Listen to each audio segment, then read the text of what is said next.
was about the grind. Yeah, the bubble grind. Now we have a guy that could probably get in there if you...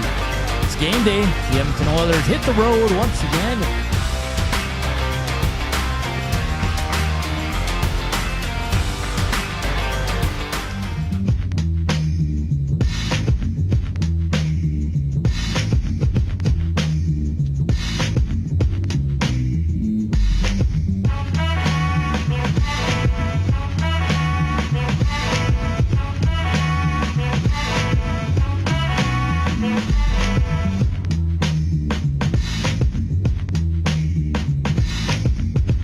What's up, nasties? How you doing on this Monday? Beautiful day out there. The sun is shining, blue skies, and we got lots to get to here on EST Afternoons. Edmonton Sports Talk, of course, presented by Play Alberta.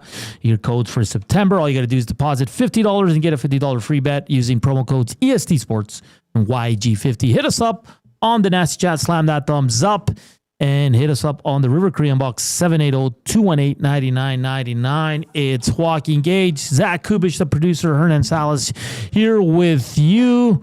And like always, we want you to chime in. You got any questions? Are you freaking out about the rookies losing both games? How about the Elks? We'll get to that right away here. How about the Niners? How about the Niners?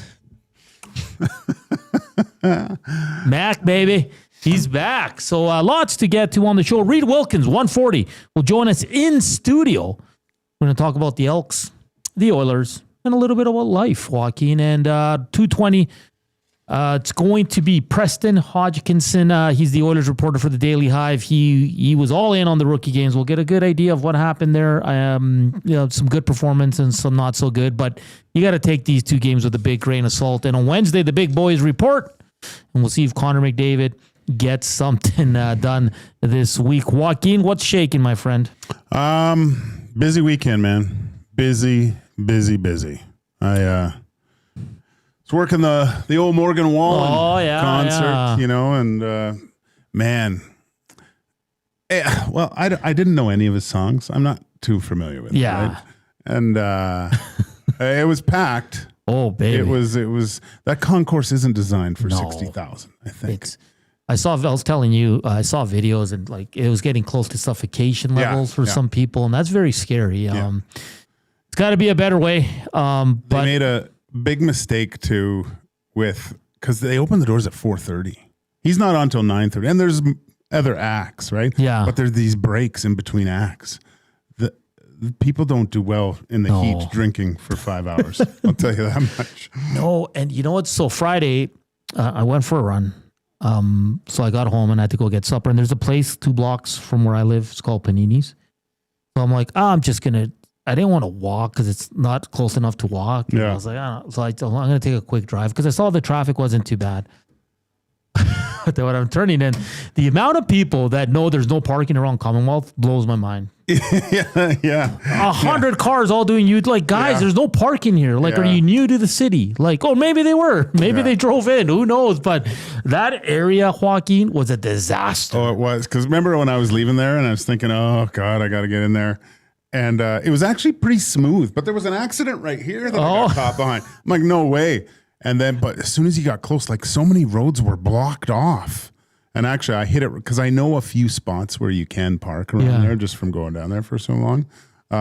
So I got one of my normal kind of hidden spots where you don't get ticketed. But the amount of people that paid hundreds and thousands of dollars to go to this concert to get hit with another $100 because they're illegally parked. Yesterday I was out with my buddy from the Elks, and all by Commonwealth, the tow trucks were out in full force. They had this big dually diesel. I was like, oh boy, the people are gonna wake up hungover. It's hot. You gotta go to work the next day, and then you go get your car, and it's not there anymore. And the amount of, you know what, I wish I would have. The one thing I wish I would have had that whole time is a phone charger, like a portable phone charger. Because how many people asked me to charge their phones? That's hilarious. It was ridiculous. I could have charged $100 a charge for these things. Because especially at the end of the night, because everyone's inebriated. Everyone, their phones are dead because they are too busy on Instagram to watch the concert. And they're trying to get an Uber. Like a lot of people from out of town came to see this too, right? Yeah. So they were saying like, yeah, our hotel's in Stony Plain. How far is that? I go, well, if you start walking now, you might get there by Wednesday. It was crazy. And then Friday was like the Oiler game. And it was a small crowd, but there were still a lot of people that went, right? And it was just crazy, man. Absolutely crazy. Joaquin, lots to get to sports-wise. The Elks, man, a crushing loss, man. I was telling Jay, I watched their post-game show the first 20 minutes. I was like I couldn't believe it. Yeah. Like, they had 4 picks, Joaquin. I know. 2 turnovers. Weren't we talking about this? Yes. Are you going to turn it around and go, yeah, we're looking to do that. The turnovers were 6-1 in favor of the Edmonton Elks. 6-1. They led 14-3 at the half. Arbuckle can't play the last 2 series because he's hurt. Daggy, former Elk, has to go in. I was blown away by that, Joaquin.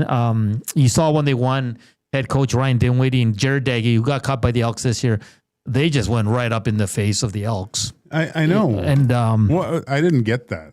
But okay, so Matthew Shinetti from TSN, he was on the sidelines. He tweeted out that it started in the pregame with Williams, the Elks' new defensive lineman. He got cut recently by Toronto. Okay. And he was chirping the coach. Oh. And then I heard in the first half, what he was saying was that defensive line coach for the Elks, who was with the Argos last year, Demetrius Maxey, was chirping them. Yeah. So I guess there was a lot of back and forth, and then other reporters reporting that a lot of the Elks former Argos were chirping the coach. Okay. So that's why when they won, he went right up into Killam's face for some reason, and then Daggy's just being a dude, man. Like he threw a pass for a first down that led to their winning field goal, and I'm sure the guys that know Jared Daggy and the Elks are like, yeah, you know what, but they were probably laughing about it, right? Like because. But you never see a coach in pro sports. Well, rarely see him go up to the other coach and get up in his face. Not in football. No. Well, sometimes you see it at the handshake at the end. There's a little bit of animosity there, but they still shake hands and stuff.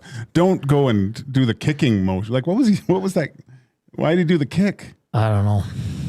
I was worried about he's going to pull a hamstring there, but like you said, I couldn't watch the game, obviously, but I watched the highlights, but I listened to the whole post-game show with Maddie and Jay. And Jay was fired up. Jay was hot. He would have fought Jared Daggy if he was on that. Oh, yeah. Yeah. Yeah, I thought it was, I understand both sides. I understand why you get mad. Like, it'd probably annoy you. Like, okay, buddy, you came in, you threw 6 passes, you completed 3. Big deal. Yeah. But knowing Daggy, he's a kid from Texas. He's got moxie. He was going to do that every single time, right? Okay. I was more surprised with Dinwiddie, to be honest. Like, what was that? He was making the scissors gesture. And then he ran by their Argos, Daggy, and he goes, "They caught me." Yeah. It's like, calm down, buddy. Easy, man. He's like 3rd string. You know how many things have to happen for him to get in there? Hey, he might play this week. Oh, I guess. Yeah, because it was interesting because Arbuckle stayed in for like 2 series and he couldn't move. That's so irresponsible. I looked it up. Okay. Because obviously Burrow is out the next 3 months. Yeah, he got surgery. So, and they said it's more common with turf, but it's just the hyperextension of the big toe and that joint. So it just and the joint that just because it tears everything in that big toe. That's crazy. And I heard it's very painful. Yeah. Well, just imagine you use your big toe all the time to move, right? So, and was like they said like the heel stays pretty stationary, but the toe moves. So your heel's flat, but your toe goes back and hyperextends. That's what usually happens. So that's common. That's why they call it turf toe, but it's a hyperextended big toe. That's crazy. To have surgery, that must have bent so far back. Oh, that's that's what Brock Purdy has. And this just coming in, sounds like JJ McCarthy will miss week 3 due to an high ankle sprain. Carson Wentz expected to start. All right, so we're seeing some injuries, eh? Yeah. Didn't affect the Niners because we 2-0, baby. But then more bad news for the Elks. Nick Anderson looks like I'm assuming here, but he left the game early. He got hurt again. it might be a re-aggravation of his core injury that he had or whatever he was dealing with. So Nick Anderson's going to be out. Royce Mathieu, by all accounts, torn Achilles out for the year. Like he knew it. Like, because you know what, Gager? He was like this in the stance. The ball goes and he just kind of runs up and he falls and he grabs right away. Yeah. Like non-contact. Yeah. Then he came out in a boot and was kind of waving and all the players were hugging him. So it's an Achilles tear. Brinkman, I don't think he'll be playing this week. He looked in rough shape as well. So not only did they lose a crushing game, Joaquin, oh man, they lose 3 really good players. The fumble was big. Cody Fajardo fumbles it. They're playing so well. And Beard goes to jump on it. He's the first guy there, and it just pops out, and they score a touchdown. And it was crazy, man. I find they were too conservative defensively and offensively in the final drive. Like, go for the kill shot. They went for the field goal, which I understand because you're getting Daggy in for the last series. You trust your defense. They have 4 picks. And they've been playing unreal. Yes. So I understand it, but sometimes you just got to go for it. And defense, too, Daggy completes a big pass there, gets him in range, and Liam Haralayu, it's still a hell of I think it was over 50 yards. He still hits it smack down in the middle. But another one that got away, and it crushes their playoffs because BC won. I mean, Winnipeg lost, but now you're falling, right? And now the injuries are going to start adding up, Joaquin. So a tough one in the T-dot, man. Tough one for the Elks. Yeah. But like you mentioned, the injuries that are piling up, although, I mean, we all thought they were dead going up against Calgary with some of the injuries that they had, right? And they were able to pull it together, but I don't know. Sometimes it just becomes unsurmountable when so many key players are out of your lineup. And in saying that, Cody was I think he started 21 or 22 straight completions. He was 25 of 28 walking, 2 TDs. The fumble hurts. The Elks defense, 4 interceptions, 3 sacks, 2 knockdowns, 2 turnovers and downs. Like it's so tough and it's so frustrating. Like, honestly, Joaquin, I think that I've seen a lot of losses in the last 4 years with the Elks. That one was like the biggest kick in the you-know-what, man. Like, I could not believe that. Yeah, no, that one's tough because that kind of, it's not nail in the coffin, but you've set it up, right? Yeah. You're pretty much, you got to kind of win out now. They go to Hamilton on Saturday, 5:00. Hamilton playing well. But the Elks, in my time with the Elks, every time we went to Hamilton, we won. So I think they're on a win streak there. So that bodes well for them. But we'll see the injury reports. They're not back on the field till tomorrow. But let us know your thoughts. What did you think? One word to describe that Elks loss. Let us know. Nasty Chat, River Korean Box, 780-218-9999. Joaquin, I mean, Oilers rookies, I'll be honest, I didn't watch a lot. I didn't watch I just saw a little. I watched some of the second game. Yeah, I saw more of the first game. I mean, again, I can't put too much stock into this. I can't. They lost both games. And it always works out. It usually does work out. Highlights, usually goalies don't look good because they're usually scoring goals on them. So there's nothing to really reference the game. But the types of goals that were going in on the Oilers, I hate to say it, but they were terrible. Yeah. They were really bad. And they struggled. They couldn't move the puck. I mean, you're getting a bunch of guys that have never played with one another, too. It's tough, right? Like, those games are very difficult. Like Howard, quiet, which is fine. I said, don't overreact, good or bad. Don't. Savoy looked like he was another step above, which is good. It's what you want to see. He got laid out. He did really bad. He did. It sounds, by all accounts, he's fine. But it's funny because yesterday I'm seeing already on the X machine, and you got to love fans, but Savoy's going to be a problem for a lot of NHL teams based off 2 rookie games, Joaquin. Like, why is he a problem? Because he was really good. I thought because he's going to get No, like he's going to be a problem for a lot of NHL defensemen. Let me tell you, I don't think Victor Hedman's shaking in his boots, but I think if he was a problem, he would have been in the Oilers lineup last year. And good for him. He should excel at these games, right? Yes, because he's played pro. He's playing against a lot of guys that haven't played pro, too, right? And to an extent. Who was the guy who scored 2 goals? Lafreniere. Lafreniere. Yeah, those were nice little release on the one. Like got it away quick. And we'll ask Preston and Reid, but this Clattenburg kid seems to get it and knows what his role is going to be if he's ever going to make the NHL, and he's taking full advantage of it. And I can see this kid in the Oilers lineup in a few years. He gets it. Yeah. Oh, yeah. He's out there mucking it up. He's out there being you know what, and that's exactly what he needs to be on this team. So we'll get more into that with Reid and Preston Hodgkinson, who's coming up at 2:20 quickly. We don't have to go quickly.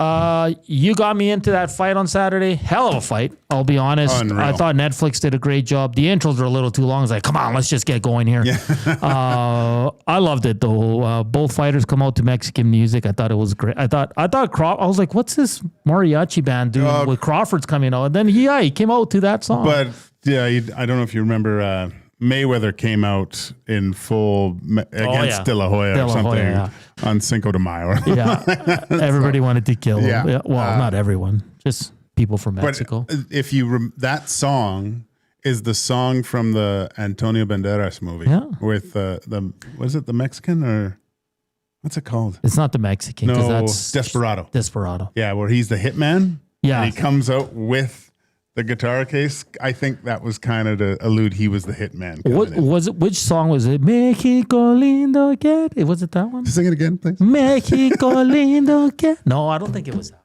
It was. I know. Okay, I sang the wrong one. But good fight. Listen, I'm not a boxing guy, but Crawford was damn impressive. There's no way he lost that fight. I know people are like, well, you never know what the judges. I'm like, if they claim this to be Canelo's win, this is the biggest robbery in boxing because I shouldn't say dominated, but he was, for me, by far the better fighter.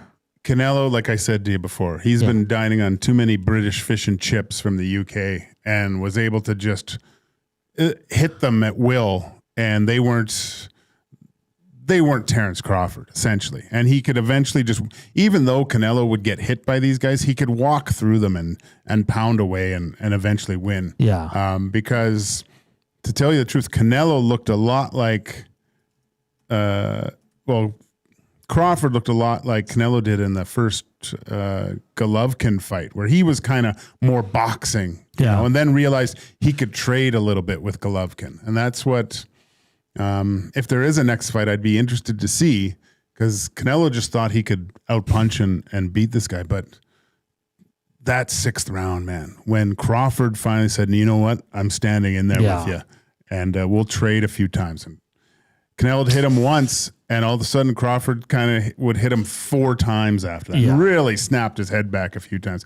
And you said it. Remember when the last 3 rounds, Canelo would be in there, and then he'd kind of turn and walk to a different angle because he was so frustrated that he couldn't get anything done on him. Yeah, he almost like turned away and wanted to say like F. Yeah. This like good fight though. Great fight. I really enjoyed it, and we'll see what happens with these 2 legends, I guess. And they're both older. With those things. That was good. It's good. I liked Slater too a little bit. I know, I saw him and I'm like, what the hell are you doing here? He was great. He was pretty good. He was like a poor man's Gene Principe. Yes, he was. Good tan. Yeah. And a lot of celebrities loved it. Whoa. Dave Chappelle. From in Omaha or whatever. Jeremy Renner. Renner was, Yeah, there's a lot of beauties. Charlie Sheen was there. I listened to Charlie Sheen's, I didn't watch the Netflix one. Yeah. I listened to it on Joe Rogan.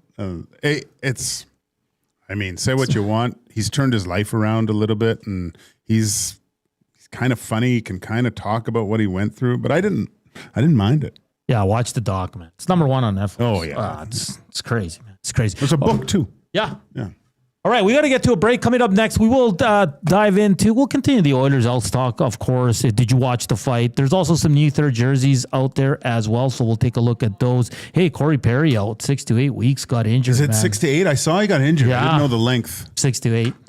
That's terrible. I should have laughed, but man, that's just bad luck for the old guy who was trying to get one more cup, and he was going to try to do it with the LA Kings. I mean, he will be back eventually, but a big blow to the LA Kings early on. We haven't even hit training camp yet, but we will talk some NFL, some cool stories around the Sunday action. Like always, hit us up on the Nasty Chat, slam that thumbs up. And of course, the afternoon inbox is presented by the River Cree Resort and Casino. Check out their happy hour. It's 525 drinks, and it's available Sunday to Thursday from 9 a.m. to 7 p.m. Some NFL talk on the other side of the break. Here's Coob with your sports update.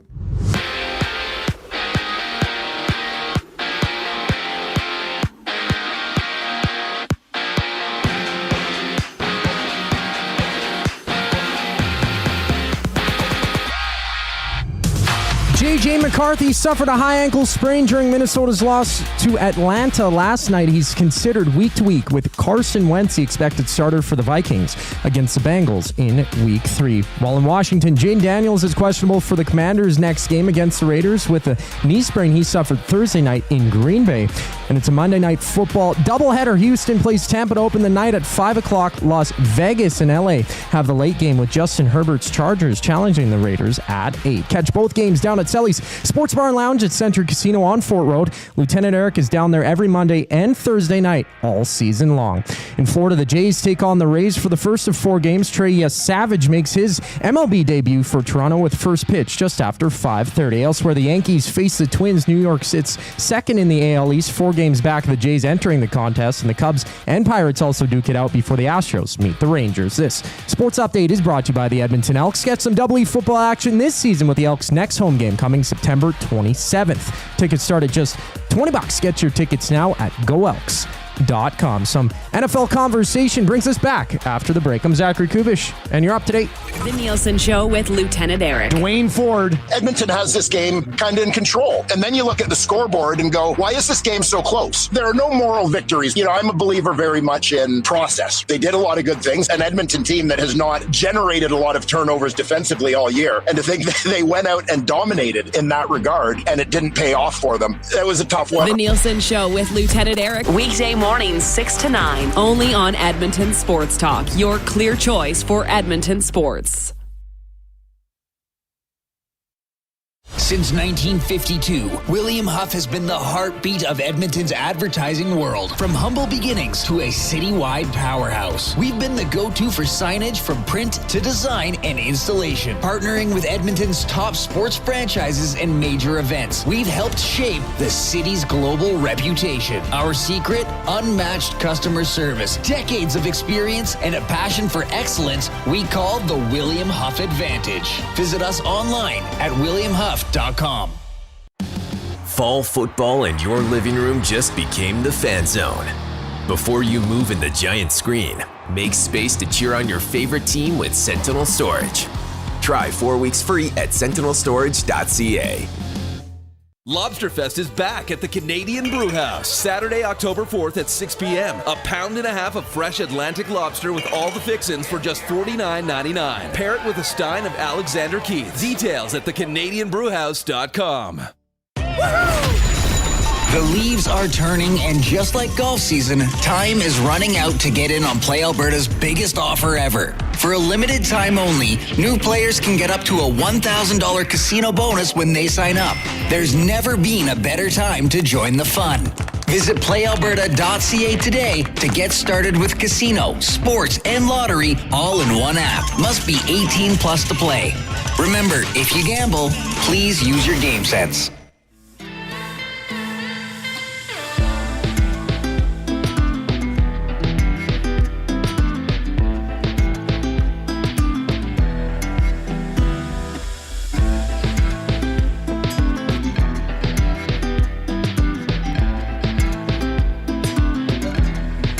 Back here on EST afternoons, we were all trying to convince Dusty to bring in this kind of cool chair into his office. It's too big, though. You should put it in the office. Yeah, it's a nice chair. Yeah. Hey, funny stuff from Calgary yesterday in the third period. They started chanting, McDavid's leaving. Oh. Yeah. Oilers fans are not happy. But those are fun. Those are good chirps, man. Yeah. The boys on, do you listen to the Barn Burner? Sometimes. Yeah, I see those guys, and they it's funny because Warner's on there and he's diehard Flames guy. They all are, or whatever, but they just want the worst for the Edmonton Oilers, which I find hilarious. And Warner's like, oh, he's mad because he says if the Oilers find a way to sign McDavid, we're screwed. They're winning the we can't. There's nothing we can do for the next 5 to 6 years. It basically is what he's saying, right? So I hope he leaves. And now they're all hopeful that Connor doesn't sign again. It's kind of funny to watch. Him coming out with Country Boy on the weekend, Morgan Wallen. Does that? I know I was texting him like he's staying now. There's no way he comes out at Commonwealth and. No, I think it has nothing to do with it. To tell you the truth. I know. I really do. I did think, you know what, if he does come out with them, maybe that but now and that was a few weeks ago. Now I just think that, no, I think McDavid wants to go to free agency. I mean, the longer this goes, I think the more worried we should become. But then again, I'm still thinking he might still sign with Edmonton even if he doesn't sign this year. There's still that possibility. He doesn't have to sign until July 1st. That's the hard deadline. So yeah, it is what it is at this point. Some people asking about camp. Yes, they get going on Wednesday. I think that's medicals and testing and all that stuff on the ice Thursday. Their first preseason game will be a split squad match with the Flames on Sunday, September 21st. So it's getting real, Joaquin. The Oilers are back, baby, and we'll see. I mean, McDavid's the biggest story, followed by Kaprizov, and we'll see what happens. It's going to be very, very interesting. Of course, the Elks will wait tomorrow on injury reports, but Metier looks like torn Achilles. Anderson probably out a little bit longer now, and we'll see the status of Brinkman. And we move forward to Saturday's game in Hamilton at 5 o'clock. NFL Sunday recap. I'll tell you this, Joaquin, for the small audience that says CFL's Bush League, NFL all the way, that Sunday night game was awful. I watched only a little bit. I couldn't. It was terrible. I turned it off. The only reason to watch was Bijan because that guy's an absolute wizard in his jukes. Yeah. But man, oh man, that.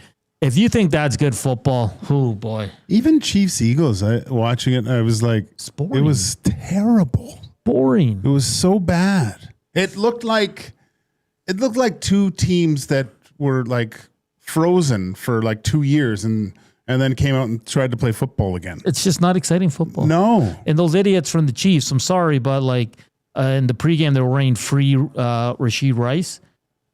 That guy did a hit and run, almost killed multiple people, and ran away. And you're wearing shirts to free him from his suspension? Come on. That's ridiculous. No, but you're right, man. Like, I'll be honest, man. The Chiefs-Eagles was not... I had it on while I was making supper and stuff, and it wasn't entertaining. Usually, the Chiefs will catch my attention. And at the start, like, Mahomes had a couple good runs, scores a touchdown, right? And I'm thinking, okay, this is going to be a good... But it wasn't. It wasn't. Was not bueno. It was... paint dry. America's team, though, Joaquin. What a game with the Giants. What a game. A 64-yard field goal to tie it, Joaquin. A 64-yarder. That is unbelievable. What do they got? Like, these are going to become the norm now, though. So what are they going to do? Are they going to make the... Well, everybody's almost automatic from 50 now. Yeah. Like, except for the Niners.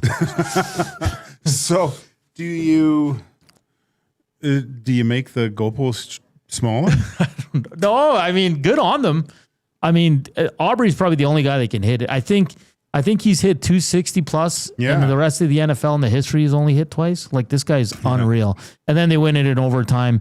I hate to brag, but I'm going to. I hit 2 of my parlays yesterday, and one I made a mistake and I won. So I picked anytime touchdowns, and I had 2 players plus CD Lamb.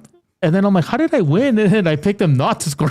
Oh, really? Yeah, I won. Oh, that's great. And then I had a 4-game parlay, and I needed the Cowboys, and I went out, and I'm like, they're going to lose these damn bombs. And then I'm done what I'm doing, and I go on my phone, and they won in overtime. I couldn't believe it. So how about this? The Colts are the first team in the Super Bowl era to not punt in either of their first 2 games. Wow. Danny Dimes, eh? Who saw this coming? Any Colts fans out there? Any Colts fans? Isn't Jasmine a Colts fan? She's all over the place. I don't know. Well, like, Jasmine, I remember are watching. you a Colts fan? I Why think would she be a is. Colts fan?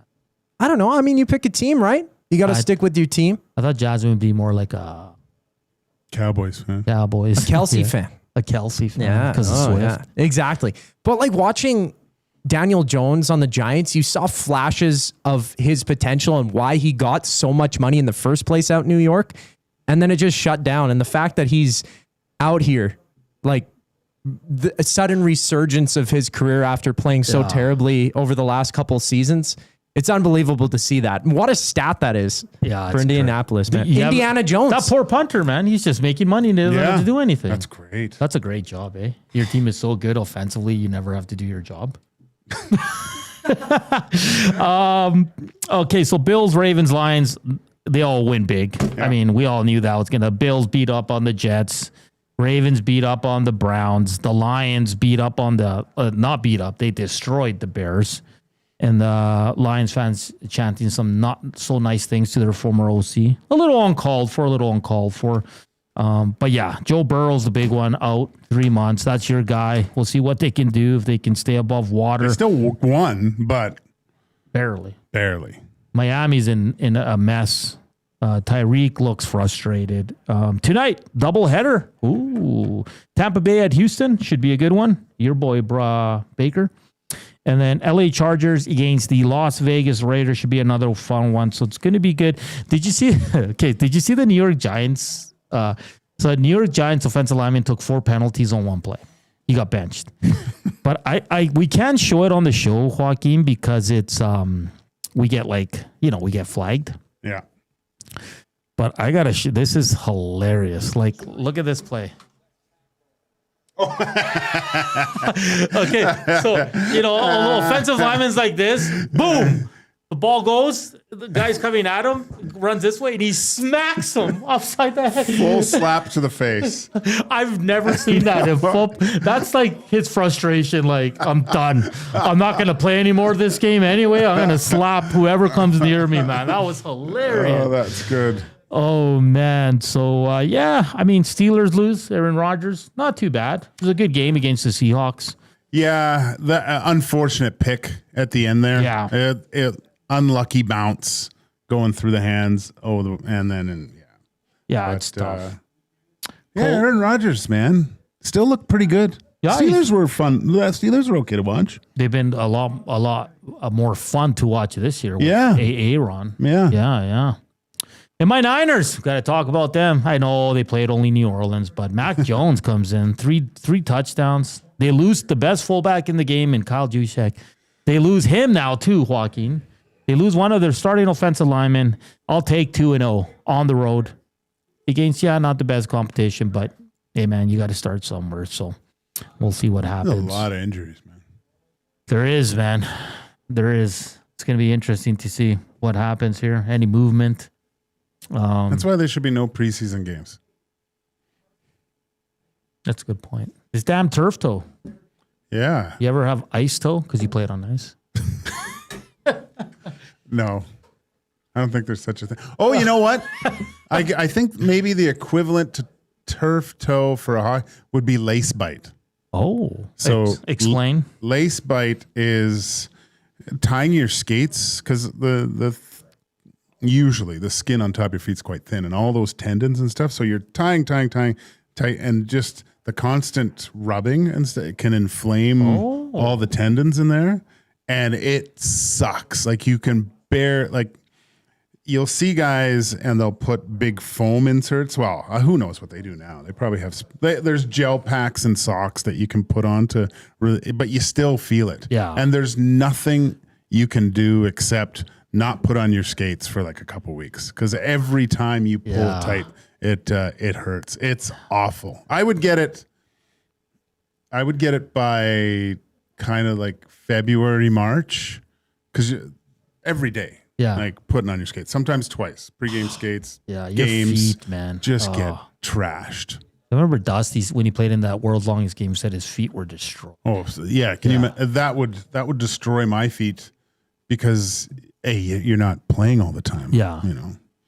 Yeah, no, it's a crazy injury, man. You always hear turf toe, and you're like, what is that? But yeah, it's. I just always think it's like Fred Flintstone. Like his big toe. You just jammed your toe in the turf. That's what they call it, turf toe. So. No, but it's the hyperextension of the big toe. Where your heel, what it says was when your heel's still on the ground. So just imagine, like bend your big toe back to that point where you don't think it can go anymore, and then it goes more. Oh. Any of our nasties ever had turf toe? We want to hear your experience. How long did it take you to recover? How painful was it? I heard it's painful. Oh, I can't imagine. I've heard it's very, very painful. So we got to get to Reid Wilkins, who's coming up next. We're going to talk a lot of things with good old Reid. It's always great to see him. He's talk some Elks, some Oilers, talk about life. A man that might see the stage a lot at tomorrow's Estes. Probably, yeah. We'll see how many speeches he has ready to go. I wonder if Eric's going to go, I don't want to be long. I don't want to take up too much of your time. But then go on a 5-minute speech like he did last year. Every time, he's like, I don't want to talk too long. I'll make this real short. And it's great. The longest speech ever. And I'm not saving your life this time, Eric. Yeah. You fall. That's it. This one, No Name, says, I'm an Eagles fan. I'm an Eagles diehard, and it was a boring game. Yeah. NFL sometimes isn't what it's all cut out to be, my friend. No. It's not, though. No, it's not. It's fun because a lot of people bet on it. You know, when the red light district, when I was talking about things in the NFL, one of the things that came up was the parity. Yeah. And there's such a discrepancy between the top teams and the bottom feeders. Yeah. They got to do something about that. Mm-hmm. It shouldn't be like that.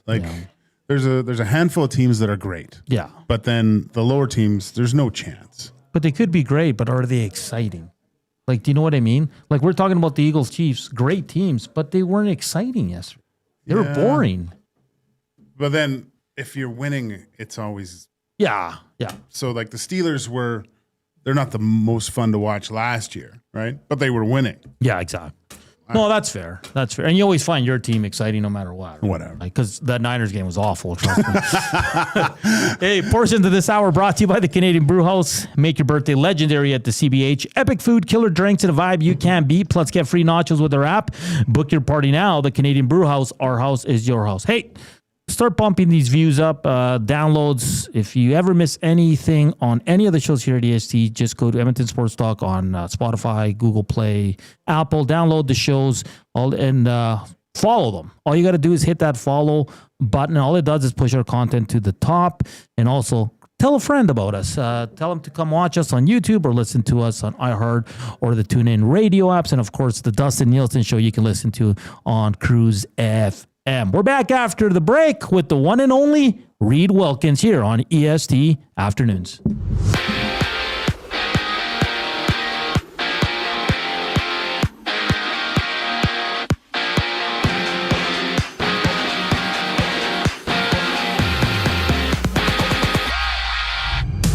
Washington's Jaden Daniels is questionable this week against the Raiders after he sustained a knee sprain Thursday against the Packers. Meanwhile, Minnesota's J.J. McCarthy is out week to week with a high ankle sprain he suffered yesterday against Atlanta. Carson Wentz is the expected starter for the Vikings when they battle the Bengals week 3. And tonight, we have a doubleheader at 5. The Texans and Buccaneers hit the field while the Chargers match up with the Raiders at 8 o'clock. Swing by Selly's Sports Bar and Lounge at Central Casino on 4 Road to catch the action alongside Lieutenant Eric.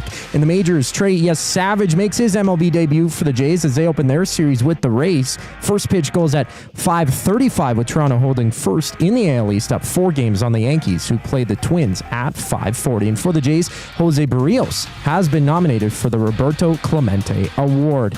Also in action, the Dodgers face the Phillies for the late game at 8:10. Before that, San Diego challenges Arizona.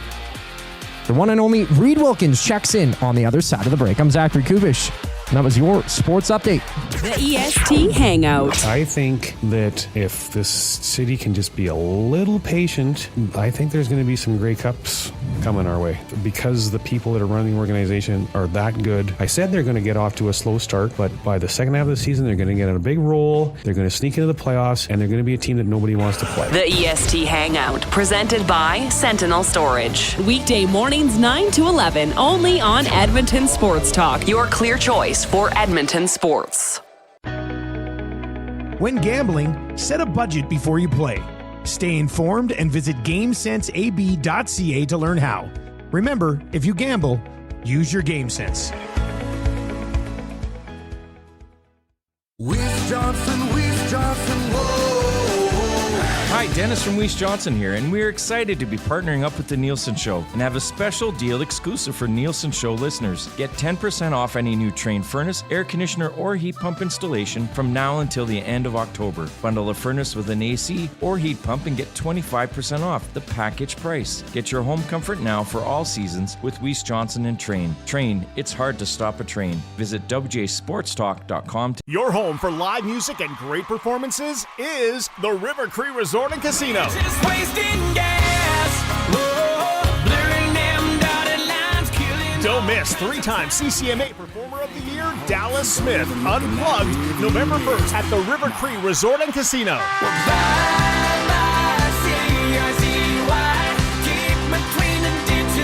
Get your tickets at rivercreeresort.com. River Cree Resort and Casino. Excitement, bet on it. Looking for quality building materials and friendly advice? Visit us at Windsor Plywood Leduc, family owned and locally run since 1993. From interior materials for doors, flooring, baseboards, and all the finishing touches to all you need for your outdoor projects like cedar lumber for decks and fences, plus all the plywood you'd need. Our full-time on-staff carpenter can help with anything odd-sized or custom, and from domestic hardwoods to exotic selections, we've got you covered. And if we don't have it, we'll track it down for you. Windsor Plywood Leduc. We're the experts you need to know.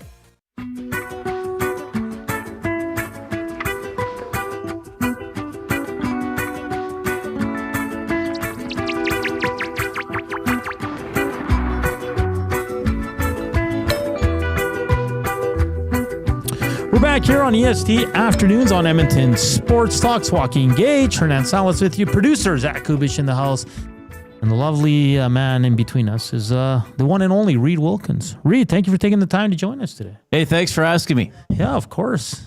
There's no one better to talk about Oilers and Elks and life in general. Oh, thanks, buddy. Yeah. All three combined. We were just talking about it before the break. How many speeches you got ready for tomorrow? Because you're probably going to see the stage a lot. None. Are you going to plan? No. Why? I don't know. Do you think your mom and dad coming again? Probably. Yes. You're going to be like Severance. If I win Rookie of the Year, I'm going to mock the award itself. Okay. I don't know what else I might possibly win. Oh, you're up for a lot, Reid. I'm up. Well, I know I'm up for gutsiest performance. Yeah. I guess maybe I'd have a chance at that one. You guys are up for Show of the Year? Show of the Year. Well, I think we know who he's getting that one. Well, no. I don't think it'll be us. I think it'll be you guys. That's the betting favorite right now. No, it isn't. Yeah. There's no line on it. No, 100%. Who's doing a line? We are here on the show, yeah. Play Alberta. That's funny. What do you think? Play Alberta's got the lines out. You should just have one speech ready and like say you win 4 words, you say the same speech every time. Well, that's a good idea. We were writing stuff for the award we're presenting, Jay and I. Oh. Yeah, that will be written. Okay. I will not write anything. Hernan, are I'll we just invited? go with it. We've been giving no I think information. both of you guys have a good chance to win stuff. Singing La Bamba. Oh, and yeah. Your Team Canada speech could possibly win. I can't remember who it's up against. Oh, right. Yeah. So is that Probably in the same we're up against category? each other. Might be in the same category. Yeah.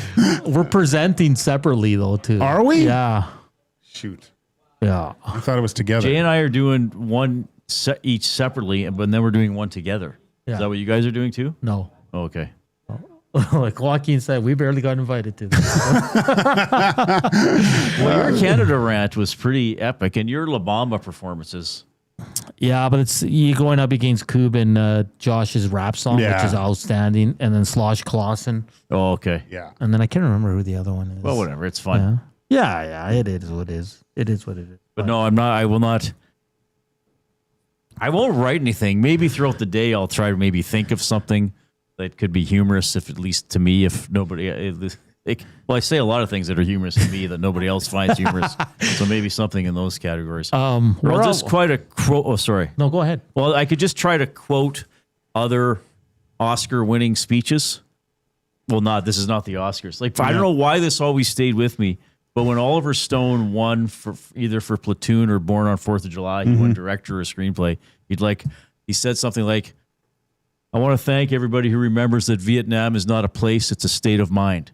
So maybe that's what I'll get up there. Jeez. And I'll, if I win Rookie of the Year, I'll say, "Just would like everyone to remember, Vietnam is not a place; it's a state of mind." Why don't you just pull a Marlon Brando and just send some rando up there? Yeah, I could decline the award. Marlon Brando declined. I can't remember. Yeah, for the first Godfather. Yeah. It was on some protest of how Indigenous people were treated, because I think he sent a chief. Yeah, or somebody like that to get something. What are some other?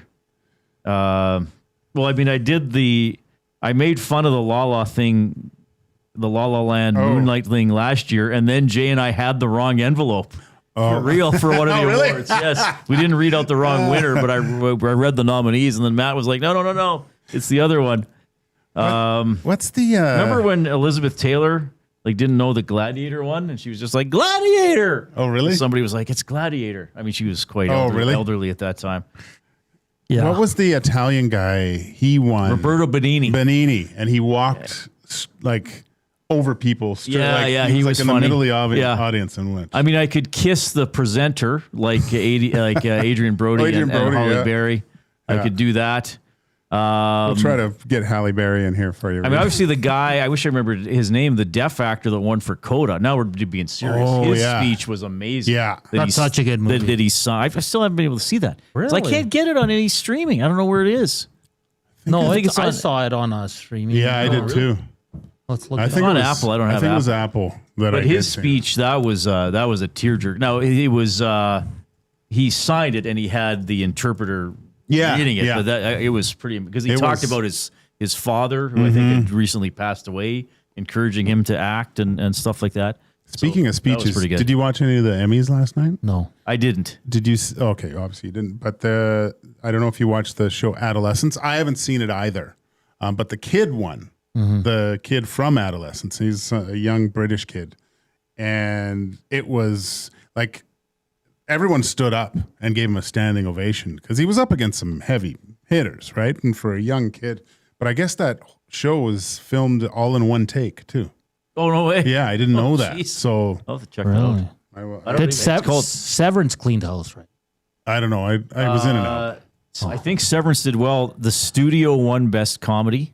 Oh, that's so. I haven't seen that. Seth Rogen and his writing partner, whatever, won for that. I think The Pit won Best. I was just looking earlier this morning. I don't pay as much attention to the Emmys as I do the Oscars. I still like the Oscars. Yeah, if you want to win, though, all you have to do is write stories about Hollywood because it's like someone talking about yourself. They love it. And that can get a little frustrating. Yeah. I thought that Demi Moore was going to win Best Actress for The Substance just because she was playing a version of herself. Yeah. So sort of. Yeah. But she didn't. But I know that sometimes can be frustrating, the Hollywood. Like, honestly, Tarantino got Best Screenplay, I think, for Once Upon a Time in Hollywood. And Pitt won Best Supporting Actor. That's one of his weaker films. Yeah. I think. Yeah. But for sure. But it's about Hollywood. But it worked Charlie, the Manson thing into all Did you like the Hollywood movie, stuff. though? Once Upon a Time in Hollywood? I thought that was okay. I just thought it was okay. Yeah. For a Tarantino movie, what he's made 9, that would be in the bottom third for me. I only like the Bruce Lee part. Yeah, that's a good part. Yeah. Oh, that was good. Yeah. That was great. When they fight? When they fight. Because I guess that happened a lot. Oh, really? Well, Bruce Lee was famous for treating stuntmen poorly. Like, he wouldn't pull his kicks and, like, really kick them and stuff. And, oh, wow. And so that was kind of the unwritten rule that... I think Tarantino, when he... because the daughter hated it. Bruce Lee's daughter hated that scene because it made her father look kind of douchey, right? Right. So, but Tarantino doing all his research, talking to old stuntmen, and go, yeah, we hated that guy because we all wanted to kill him, and I guess there was fights like that in the back. Well, Reid, once I'm going to congratulate you now. I'm sure you're going to win a few because all the media you're going to have to do after. Don't set up all the expectations. All the media you're going to have to do after, and we probably won't see you. Yeah, I'm going to be like McDavid. I'm going to do scrums. What I'll do is I'll do a couple one-on-ones first, and then I'll act agitated during the scrum. Who would you give your first one-on-one to? Like the EST or in the world? Just people that will be there. Nasties, staff, other media members. I would probably give it to, looking in the nasty chat, I'd probably give it to Rip City Step. Oh, really? Yeah, he's been a big supporter since day one.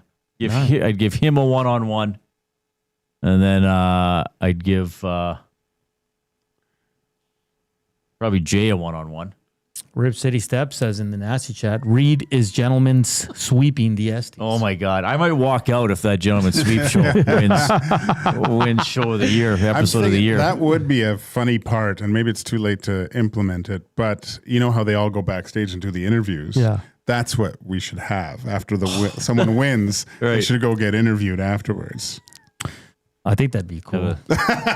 We could do that. Have a camera back there. Yeah, because that's what they do, right? They go back. They go back, and then they go through the whole. And that's where line. Jennifer Lawrence sort of made a name for herself at the Oscars, right? Because didn't she give somebody the finger once, and she tripped some other year or something like that? Yeah, she seems very humble. Yeah, down to earth, Gage. Yeah, that's what it is. We're up early though for presenting, so just so you know, Okay, that's good. Okay. What are you? Text of the year and rant of the year. You're doing text of the year. I'm doing rant of the year. But aren't you up for rant of the year? No. Oh, okay. No, he is. No. What is Gage? I can't remember what they all are. The Wanix. Rant's complaining. What's that? I should be up for rant. I've been complaining a lot, haven't I? All right, Reid. It's going to be fun. Look forward to it. Elks. Yes. Hugely disappointing. That was disappointing. And I hate to say this, I started getting a bit of a bad vibe in the second quarter because I started to feel as if the Argos were moving the ball fairly easily, but then they were shooting themselves in the foot with turnovers, and the Elks offense took advantage of turnovers, which was good. But again, we kind of got back to that they couldn't drive the ball. They couldn't take it 80 yards. Now, they did get into field goal range to go up in the last minute, but they couldn't hang on to it. When I was watching with my mom and dad, and when the Elks got the ball up, whatever they were up 5 or 6, I think it might have been 6, because I said, well, if a field goal wins the game. Yeah. Right? And if they could have just driven, I know they were on their own 20, but you get that ball to even the 45, you give Blanchard a chance to kick one, you wind a bunch of time off the clock. You would have been up 9 probably with 3 minutes left. Toronto really wouldn't have had enough time to win. And instead they fumble. And then again, they did get the lead back, but they couldn't hang on. Just frustrating. Because I was really starting to believe after that Calgary game. And I still think there is a team in there that's capable of beating anybody. Like I don't think they're a doormat. I mean, they might miss the playoffs again. But just the frustrating thing for me is Toronto was doing everything in their power to lose that game. They were, though. And look, we all seen it. Gager would have played in it. Some nights the other team is crappier than you are, and you just have to get out of their way. Yeah. Like, not every game Gager won as a goal. Like, most of the games Gager won as a goalie, he was exceptional, but there were some nights he was kind of like, well, they're shooting wide. I'd say I was more exceptional in my losses than a lot of my wins. Well, that's a good point. But I mean, if it's a 3-on-0 and they shoot wide, okay, you let me off the hook. I don't care. I'll let you shoot wide all you want. And that's sort of what, like the Argos, those 2 third down turnover. Why are you running a handoff out of shotgun? Yeah, that play is coaches overthink. Like, stop doing that. Yes, stop it. Seriously. Yeah, it rarely works. Yeah, and especially, but maybe the second third down gamble might have been a traditional. I can't remember if he was under center, but the one early in the game when they went shotgun I formation, I was like, the Elks are going to stuff this, of course, and they got right in there and stuffed it. And then the second one, I mean, maybe it was a bad spot, but it was never going to be overturned because there was no camera angle. And then with the 4 picks, it's like you shouldn't lose that game. And if they miss the playoffs by a game, I think that's going to be one I'll remember more than the Julian Grant drop.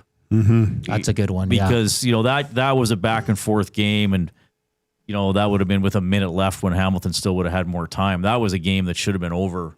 Saturday's game should have been over halfway through the third quarter. Like 6-1 in turnover ratio. Yeah, you can't lose it. You can't lose it. So looking at the standings, they're 2 points back for third place, Winnipeg and BC. But now Toronto is up there tied with 5 wins, 10 points for the crossover. 5 games left, Reid. Still possible. It's still possible, but like I've been saying, they have to get to at least 8 wins. And if the one thing I've been saying, if they get to 8 wins, you have to beat Winnipeg and BC.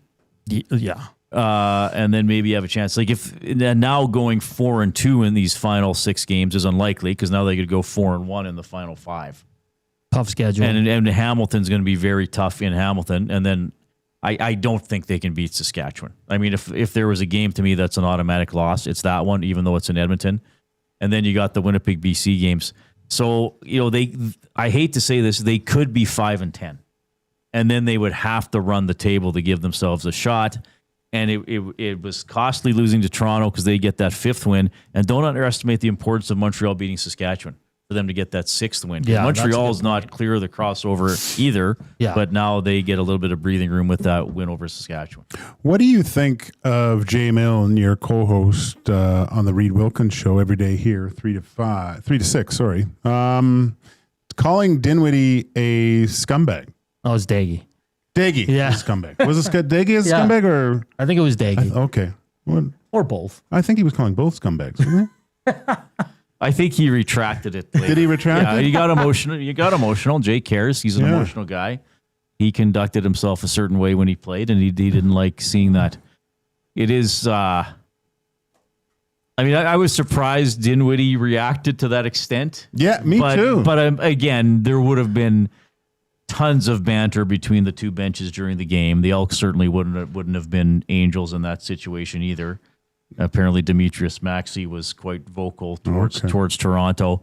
The benches shouldn't be on the same side. It's weird. I hate it. It's Players and hate I it. forgot. Coaches hate it. And it's not even fair for substitutions. No. Like if you're substituting at a 1-yard line, Yeah. it takes longer for the one team to run. That's why they're yapping at each other because they're so close. But I'm surprised, though, in so many years of this, like, you don't see much of that where the teams are getting in each other's faces. Yeah. Like, you don't, but BC and Winnipeg, or BC and Montreal had that mini fight at the end of that one game. Remember when BC won with 0.3 seconds left? So stuff has happened. But I would think, and this is the thing that frustrates me about the CFL sometimes. It's player safety. We're the player safety league. Well, it's not safe to have all those players from sideline to sideline. I mean, anybody could get hit. I mean, Dinwiddie got knocked down. I know that could happen on any type of a return, but maybe if wasn't they that could space out a little bit more? Like the reason why Killen was so upset was because Dinwiddie was on the white or whatever, and just whatever. Get him on the other side. In hockey, they got rid of it, right? They stopped doing it because it was hockey, they are. They on the are, same but side. the one. Where was the one where they didn't even have partitions? Like there used to be a lot more stuff on that side. But wasn't there some junior bench where? Do you I remember forget what a it guy named was. Kent Staniforth? Oh yeah, He coached the junior B Bandits in Lloyd, and I really liked him. But he was, I guess, just a goon in the dub. And and apparently there was a penalty box that didn't have anything on the side. So he walked out the side of his penalty box around into the other guy's penalty box and kept kicking the crap out of the guy. I remember there was something that they were on this. They didn't have anything in between. Like even in Edmonton back there was just a little thing right there. It wasn't like complete. you jump over and start fighting. It was easy to get to the other side. So Shinetti said this, context to the Ryan Dinwiddie's post-game celebration. He says, Dinwiddie and former Argo, now Elk, Jordan Williams were seen jawing pregame. Not sure if that set off Demetrius Maxey, but the Elks D-line coach was vocal all first quarter. Run something better, Maxey shouted at Argos O-line coach Chris Sweet. So that's pretty much the gist of it. Yeah. That's weird. That's weird when coaches get it. It's coach-player interaction to me is a little weird. Coach-player is really weird. I remember when my first pro coach, Pete Mahovlich, was yelling at Sebastian Bordelot. He always yapped at the players, and Mahovlich was like, "Yell at me, not at my players." Like he was standing up for us, but I thought he was going to get into it. But. Well, apparently Gallant used to yell at the other team's players. I'm sure. Yeah. But it is kind of weird. You can't do anything about it. And there could be an age thing there, too. Like you're a 20-year-old and you're going to yell at 65-year-old Ken Hitchcock. Like, okay. Yeah. Like, good for you, kid, I guess. I don't know. One last one for you, Ike Howard. Is he a bust? I'm just kidding. No, he's not. Everybody needs to calm down. It was just 2 rookie games. But we get going for real with the Oilers on Thursday? The physicals and medicals are on Wednesday, so probably some guys will talk. I doubt we'll hear from Connor again until probably either he signs or the first game of the season. Okay. Yeah. Or until he's traded on March 6th. Exactly, okay. Yes. He won't do media all year. Reid, thank you so much. Thanks for having me. You're great. Best of luck tomorrow at the SCs. Yeah, to you too. I can't wait for your speeches. Yeah, they're going to be great. Yeah, we'll see, Gager. All right. Keep it locked here on EST Afternoons. Of course, Reid Wilkins, Jay Milne coming up from 3 to 6. They got a loaded show for you. We got 1 more hour to go here on EST Afternoons. Keep it locked on Edmonton Sports Talk. The Lock Shop. Zulu over in the chat says KC about to fall off a cliff this year. Look, I don't want the Huss is gone for how many days? I'm just trying to think. Back on Thursday. So if we slander the Chiefs today, people won't still be ratting us out on Thursday. I'm defending the Chiefs here. But you are. I'm slandering. I'm slandering the Chiefs. For the Chiefs, until I see them lose in January, I'm going to bet on The them. Lock Shop, weekday mornings at 11, only on Edmonton Sports Talk, your clear choice for Edmonton sports. Running your own small business takes courage, and as it grows, so does your team. That's why Alberta Blue Cross offers health, dental, life, disability, and wellness benefits designed for small businesses, because we know a healthy team means a thriving business. Join over 5,000 Alberta businesses who have chosen us to help their business grow and succeed. Alberta Blue Cross takes care of you and your employees, so you can take care of your business. Visit ab.bluecross.ca to find a plan that's right for you. Get ready for pure adrenaline at Buck's Auto Parts Annihilation Night, Saturday, September 13th at Brand Torque Raceway. Witness an action-packed evening filled with crashing, smashing, and jaw-dropping stunts. From heart-pounding collision to cars dropped from towering cranes and a jet car burn. Celebrate an evening of outrageous entertainment at Buck's Auto Parts Annihilation Night, Saturday, September 13th at Brand Torque Raceway. Just west of Highway 2 and Highway 19 at the Edmonton International Airport. Tickets and info online at radraceway.com.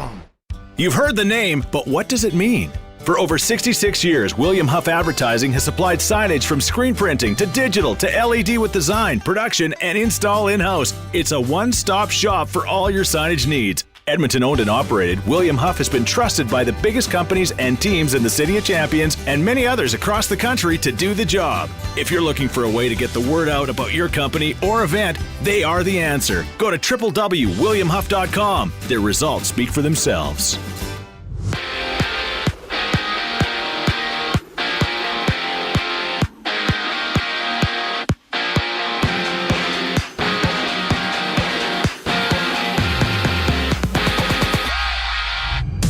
Carson Wentz is the expected starter for Minnesota heading into Week 3 against Cincinnati, with J.J. McCarthy out week to week with a high ankle sprain he suffered yesterday against the Falcons. Elsewhere, Jaden Daniels' availability is up in the air for the Commanders this week after he sprained his left knee Thursday night in Green Bay. And Monday Night Football, there's 2 games on the docket. Baker Mayfield and the Buccaneers visit the Texans for 5 o'clock kickoff, while at 8, Vegas plays host to LA as the Chargers, led by Justin Herbert, take on the Raiders. Stop by Selly's Sports Bar and Lounge with Lieutenant Eric down at Century Casino on Fort Road for both matchups. Meanwhile, Trey Savage gets the ball for his MLB debut with the Jays. Toronto playing the first of 4 games against Tampa with first pitch just after 5:30. And staying with the Jays, Jose Barrios has been nominated for the Roberto Clemente Award, which is given out each year to a player who best represents baseball on and off the field. I'm Zachary Kubish. That was your sports update. Hour 2 of EST Afternoon starts right now.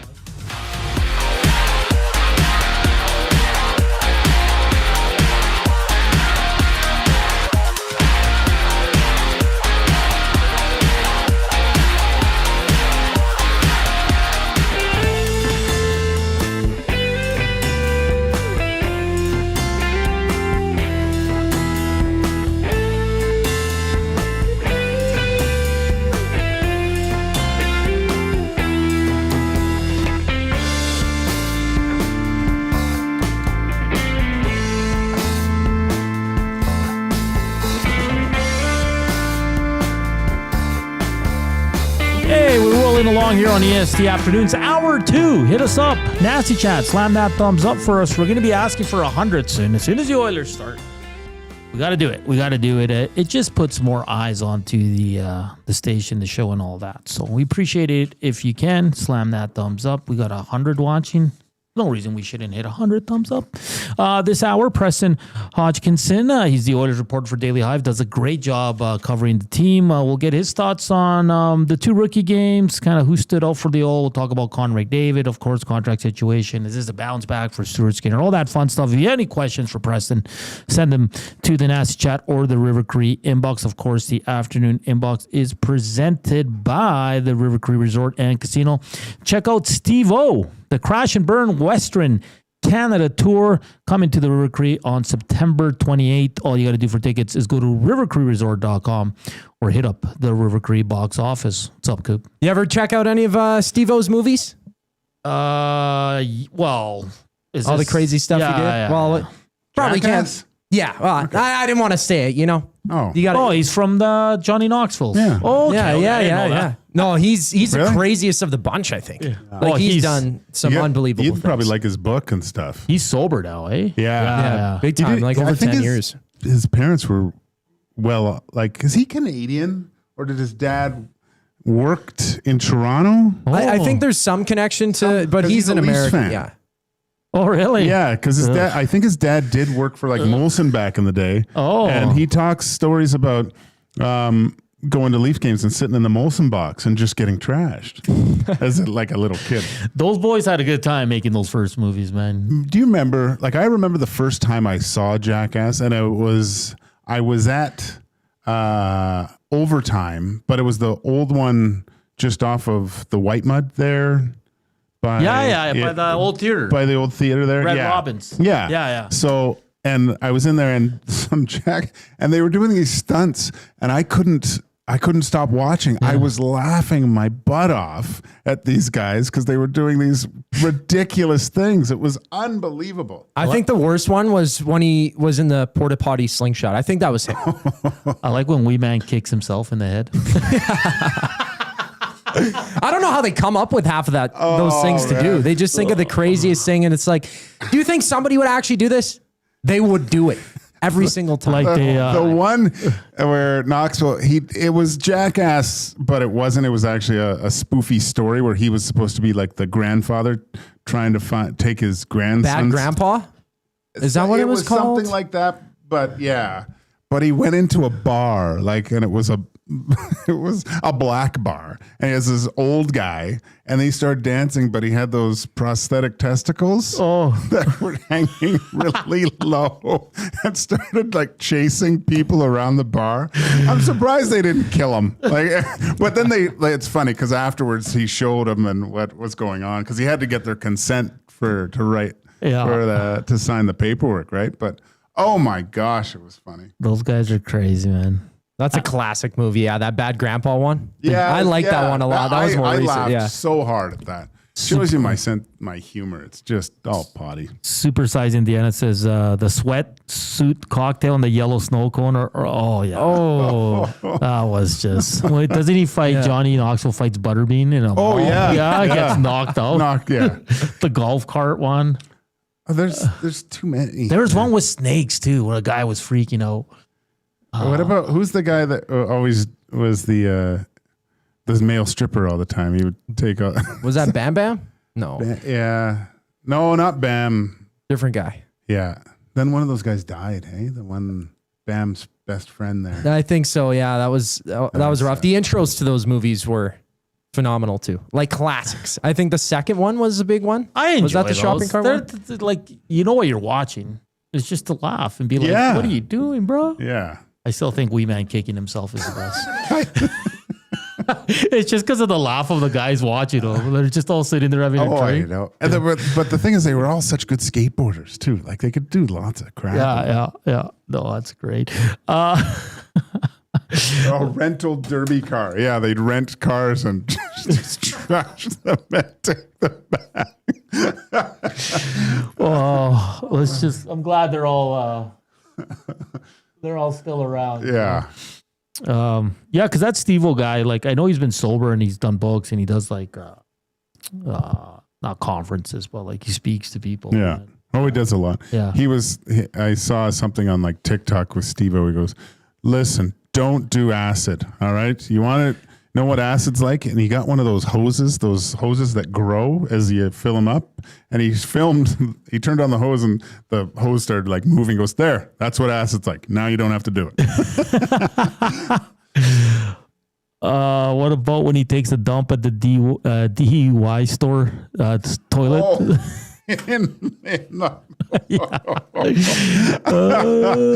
Oh, God. Was it one of the Jackass guys that put the fishing line that tripped Dusty in the hallway dunk contest? No, that's just Dusty.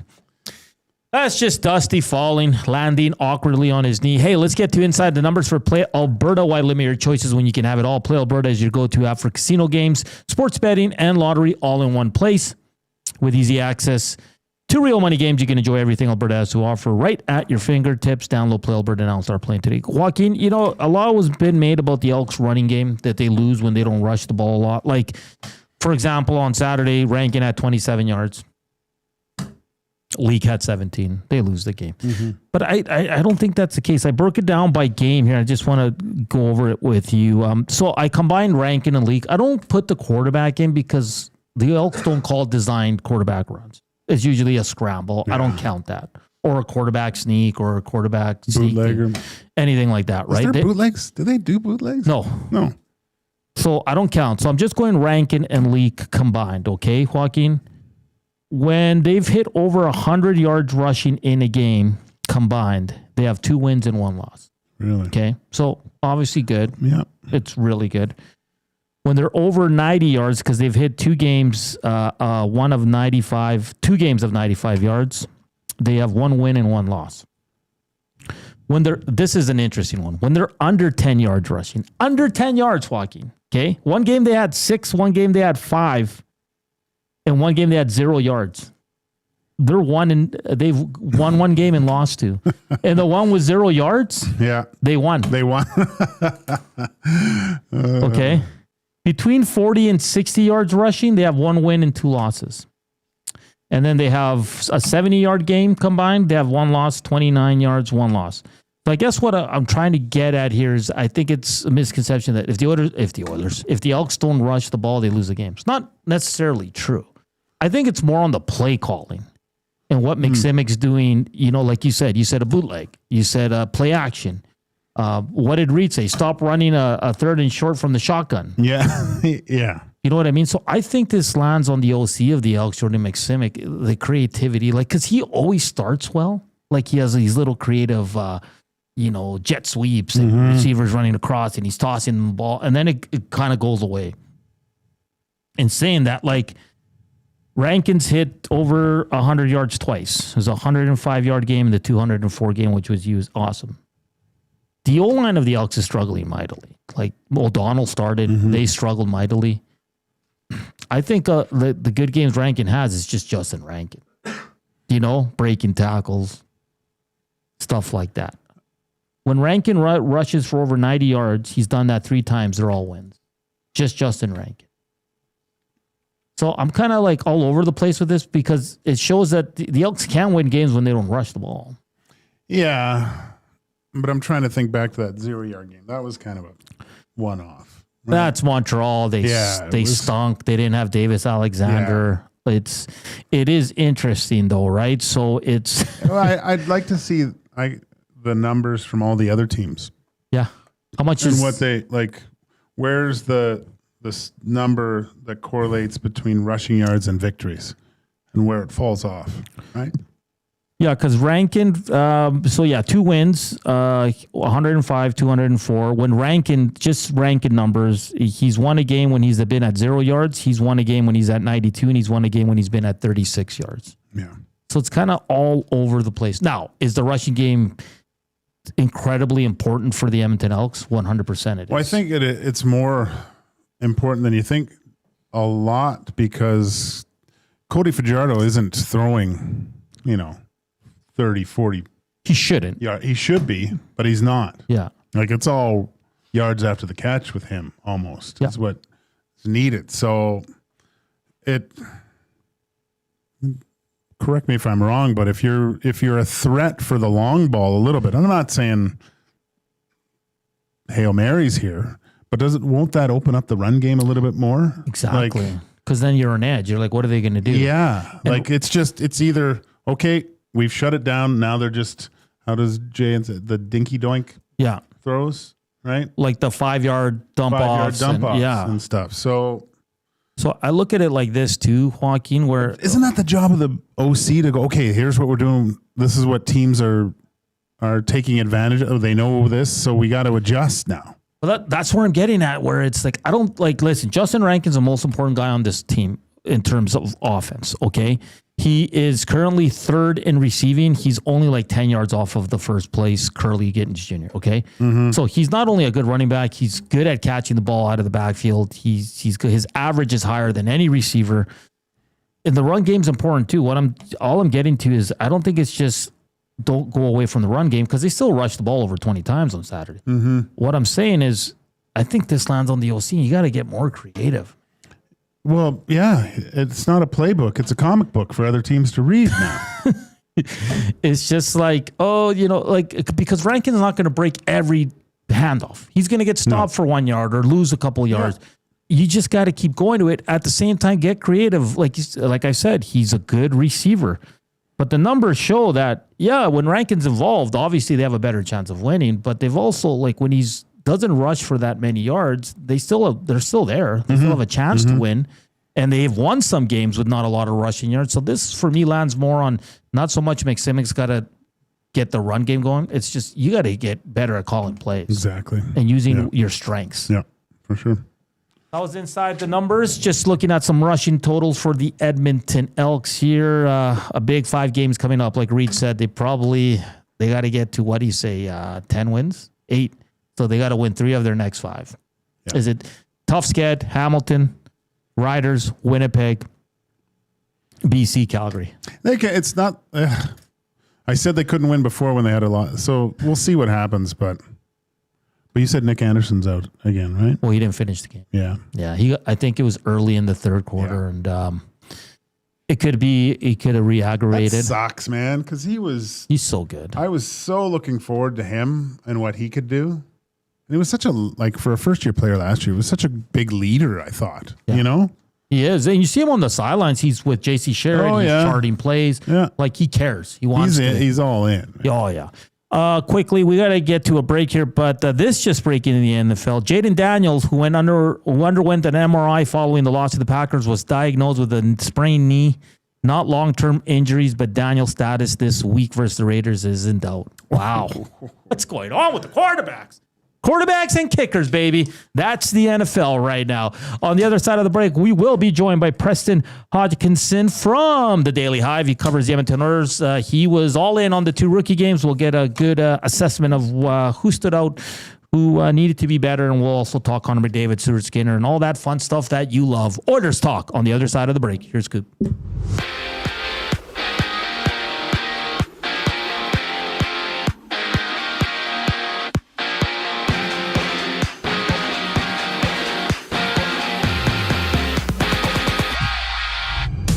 J.J. McCarthy suffered a high ankle sprain during Minnesota's loss to Atlanta last night. He's out 2 to 4 weeks, having Carson Wentz the expected starter for the Vikings against the Bengals in Week 3. Meanwhile, in Washington, Jaden Daniels is questionable for the Commanders' next game against the Raiders with a left knee sprain he sustained Thursday in Green Bay. And it's a Monday Night Football doubleheader. Houston plays Tampa to open the night at 5 o'clock. Las Vegas and LA have the late game with Justin Herbert's Chargers challenging the Raiders at 8. Catch both games down at Sally's Sports Bar and Lounge at Century Casino on Fort Road with Lieutenant Eric down there every Monday and Thursday night all season long. In Florida, the Jays take on the Rays for the first of 4 games Trey Savage makes his MLB debut for Toronto with first pitch just after 5:30. Plus, Toronto's Jose Barrios is up for the Roberto Clemente Award, which is given to a player each season who best represents a sport on and off the field. This sports update is brought to you by Windsor Plywood Leduc, locally owned and operated, serving Leduc and surrounding areas since 1993.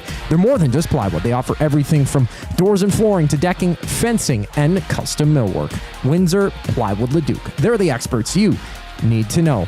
We talk some Oilers once we get back from commercial break. I'm Zachary Kubish, and you're up to date. The Reid Wilkins Show with Jay Milne. Kevin Radovsky is here, Director of Business Operations for the Wilkins. It's going to be a Swiftie home opener. One of Canada's top Taylor Swift tribute artists, Carla Sacco. She's going to perform 45 minutes center ice. You know who's going to be dropping the puck Saturday? Curtis Lazar. So we're also going to be giving away 1,000 Curtis Lazar pennants next Saturday. The Reid Wilkins Show with Jay Milne, weekday afternoon 3 to 6. Only on Edmonton Sports Talk, your clear choice for Edmonton sports.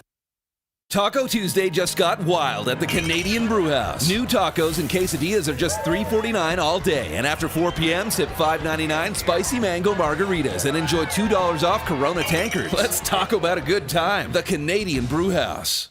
When you cater with Royal Pizza, you're getting the same great pizzas, pastas, and salads you love, just bigger and built for a crowd. Perfect for teams, offices, or parties, Royal Pizza's catering brings real value around $10 per person. Delicious, high quality, and easy. If you like their pastas, you'll love their catering pastas even more. Visit royalpizza.ca or contact your local store for exact pricing and details. So come on home, Royal Pizza, still making it great. Need extra space for products, tools, or seasonal stock? Sentinel Storage gives your business flexible storage and the room to grow. Affordable storage that scales with you. Try 4 weeks free at sentinelstorage.ca. Buy Canadian, store Canadian. Your home for live music and great performances is the River Cree Resort and Casino. Just wasting gas. Whoa, blurring them dotted lines, killing. Don't miss 3-time CCMA Performer of the Year, Dallas Smith, Unplugged, November 1st at the River Cree Resort and Casino.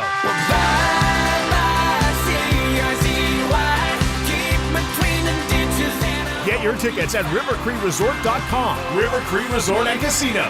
Excitement, bet on it.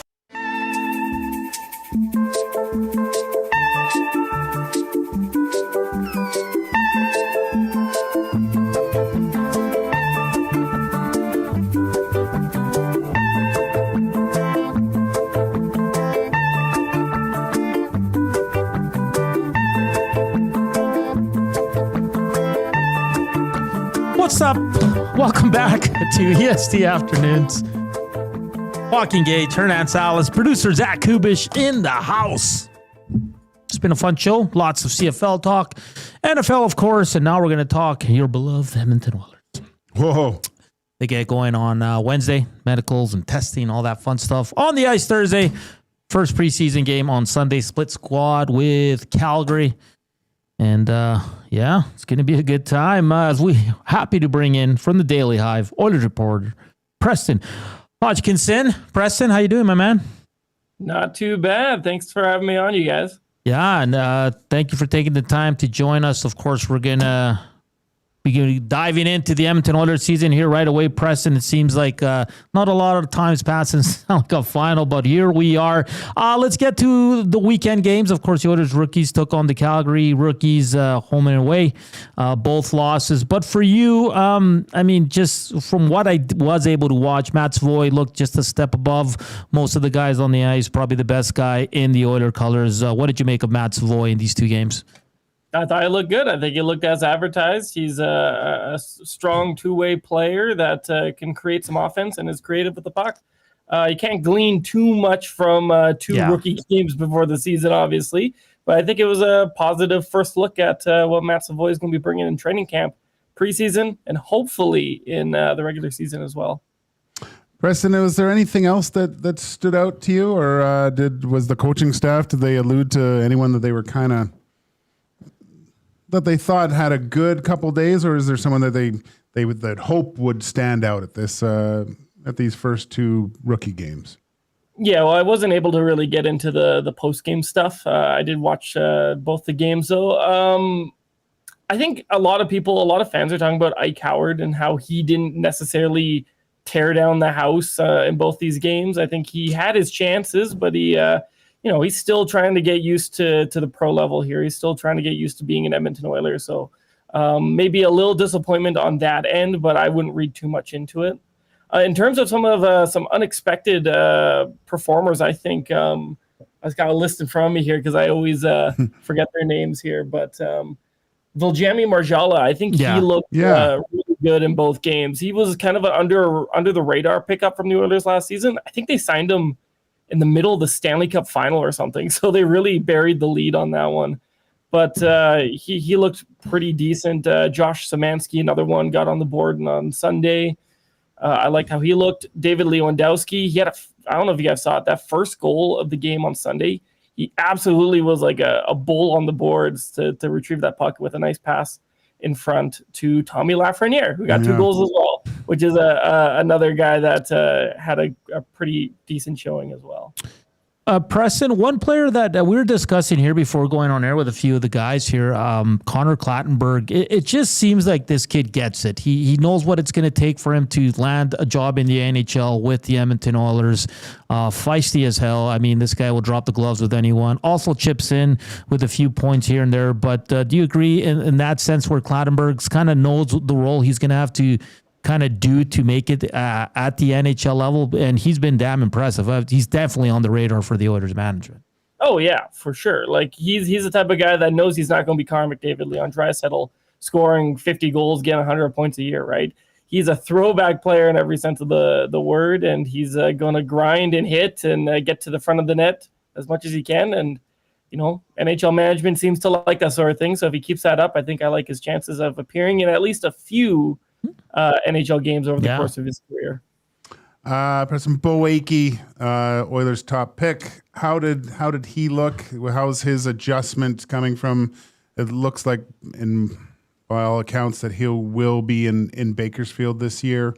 How has his game kind of looked from junior to now, playing against guys entering their hopefully NHL careers?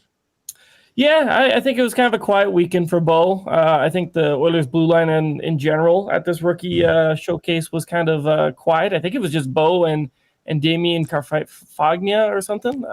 Those are the only non-camp invites that were there. So, Bo's young. He's got some injury troubles in junior. I don't think he really showed a whole ton, but we'll see how his first pro year in Bakersfield goes. And Preston Hodgkinson here from the Daily Hive, Oilers reporter. I think, and you said it off the hop, like, listen, I know with Ike Howard and Bo Akey especially, like, we got to take these 2 games with a grain of salt. Like, I mean, this is not a finished product. Like Gage said, a lot of these guys coming together for the first time, playing together. So we really have to be patient and not overreact to some of the performances, good or bad, that we saw this weekend. Yeah, no, this is a showcase, right? It's not a regular training camp even. This is just for these guys to get back into the swing of things, to get to know the organization, for the organization to get to know them a little bit, and to throw them on the ice and see what they can do.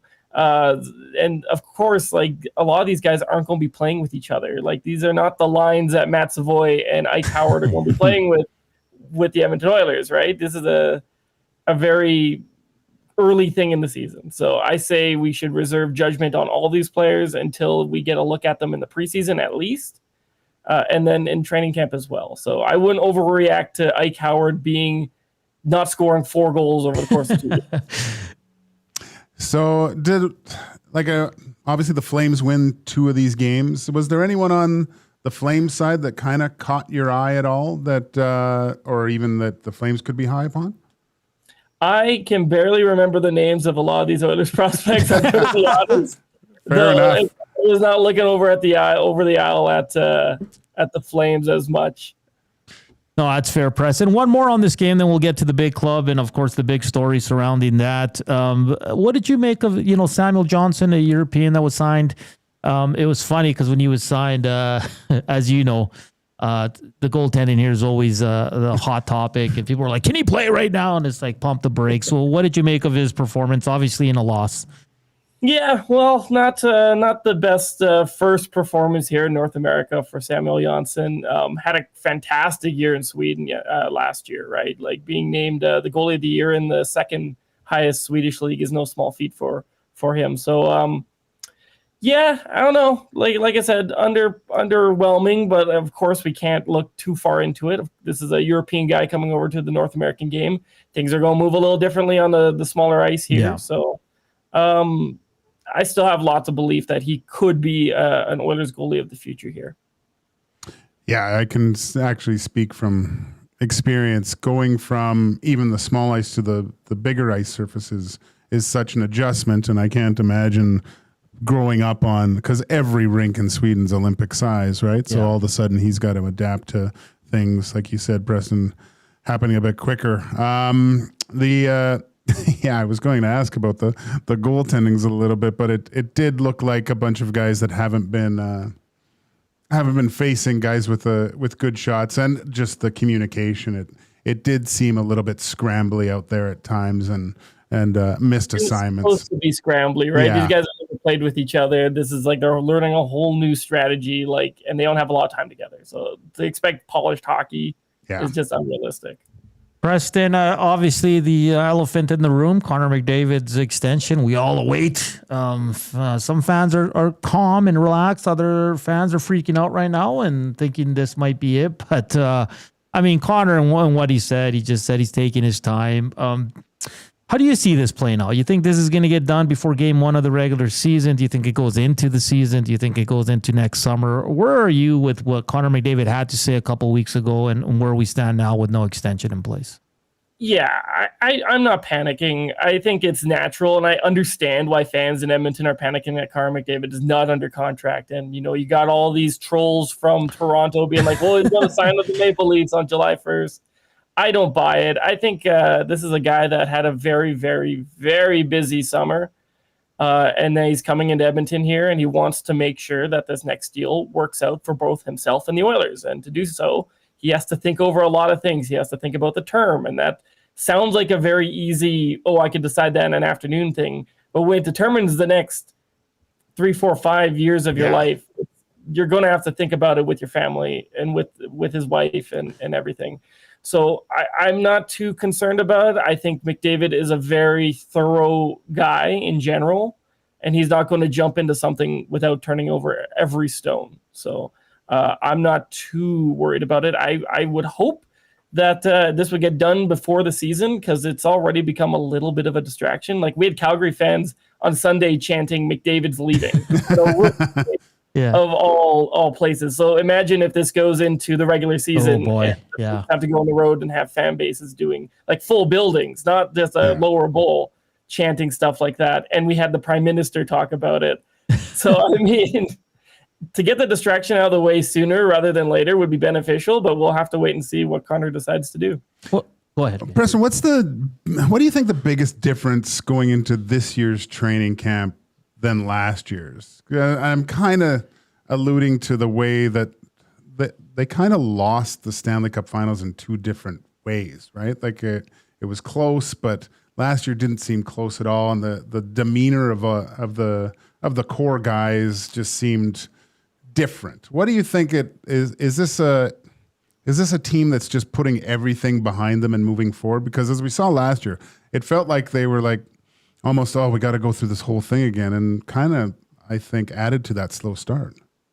Well, I think a little bit of last year was like they brought back the same team like last year. There was not a lot of turnover. There was a few additions in Arvidsson and Skinner, obviously, but for the most part, that was the same team going through the same thing all over again. I don't think that's necessarily the case this year. Like, there's been a lot of movement. A lot of veteran guys moved on, and there's a lot of youth coming in. So I think this year's training camp will have a lot more battles along the lower edge of the roster and a lot more uncertainty going into the season. And you can look at that as a good thing, as in there's going to be fresh new faces, people who weren't there for the disappointment, still hungry to contribute and carve out a role. Or you can look at it as a bad thing because, team structure and team consistency is always important as well. Overall, I think this year's training camp is going to be a lot more interesting. Yeah. I think there's a lot more players that are on that bubble. A few of them in the rookie showcase this weekend. Guys like Szymanski and Quinn Hudson and Savoy and Howard. Like, when was the last time the Oilers had that many guys in a rookie showcase possibly pushing for roster spots? Mm-hmm. So I think that'll make a big difference this year. Preston, you've been down to the captain's gate, correct? Yeah, I've been to a few. All right. Stuart Skinner reports that you see on X that people that have kind of watched him here so far, nothing official, right? Looks a little leaner, I guess, moving a little bit better. Are you seeing anything different from Stuart Skinner? And I guess the second part of that question, are you expecting a bounce back season? I always go into these captain skates with a fresh mind, but not to look too deep into them, because these aren't guys going full tilt. Yeah. It's not even training camp, right? These are just guys tuning back up. I did notice that Skinner did seem to be moving a little bit better, going side to side. I know that was a struggle for him last year, so I don't know if being a little slimmer is helping along with that. As for a bounce back, Skinner is the hardest player in the league to predict on something like that, just because he's so streaky. There's weeks in the season where he does look like a top 5 goaltender in the National Hockey League, and there's weeks where he just looks like he might need a stint in the AHL. Like, it's hard to really pin him down. But if he has committed to slimming down this year and working on his weaknesses and his movement, sure. Like, I'm not putting out the possibility that he can find that consistency and he can have a bounce back season.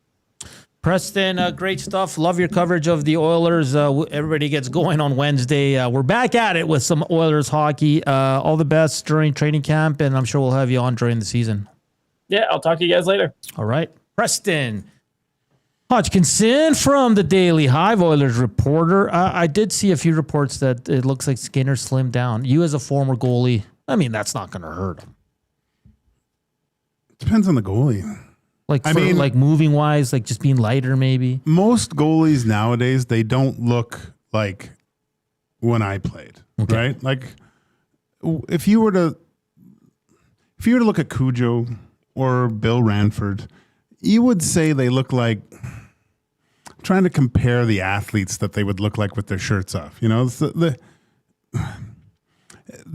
More like DBs in football. Like, they were built, not like ridiculously ripped, but kind of, they were big, there was something to them. Yeah. You look at some guys now, and I mean, you could look at a lot of players. There's not a lot to hockey players anymore, and it's because it's a speed game. I always felt better, stronger, right? Like, and more powerful. Yeah. And slimming down maybe can help Stuart Skinner.